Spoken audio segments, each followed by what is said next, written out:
রাস্তায় ডাকাতির প্রস্তুতিকালে দেশীয় অস্ত্রসহ একজন ডাকাত গ্রেফতার। ব্রাহ্মণবাড়িয়ার কসবায় ডাকাতির প্রস্তুতিকালে মোহাম্মদ রানা নামে এক যুবককে আটক করেছে কসবা থানা পুলিশ। সোমবার 10 এপ্রিল ভোররাতে কুমিল্লা সিলেট মহাসড়কের মনপ্রাসার আশ্রম প্রকল্প সংলগ্ন কাঠ বাগান থেকে আটক করা হয় তাকে। আটককৃত মোহাম্মদ রানা উপজেলার মনকাশের গ্রামের চুনু মিয়ার ছেলে।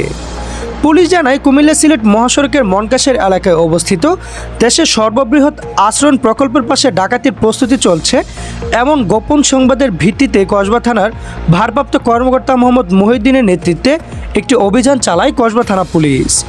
পুলিশের উপস্থিতি টের পেয়ে ডাকাত দল পালানোর চেষ্টা করলেও হাতানাতে ধরা পড়ে মোহাম্মদ রানা।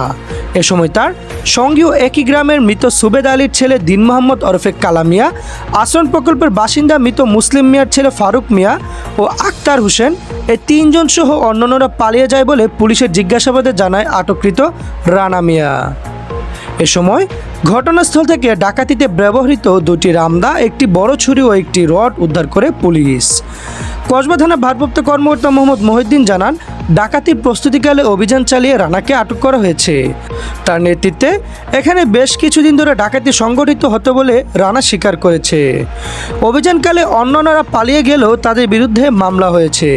এই চক্রের সকলের বিরুদ্ধে আইনানুগ ব্যবস্থা গ্রহণ করা হবে এবং আটককৃত মোহাম্মদ রানাকে বিজ্ঞ আদালতের মাধ্যমে জেল হাজতে পাঠানো হয়েছে বলে জানান পুলিশ।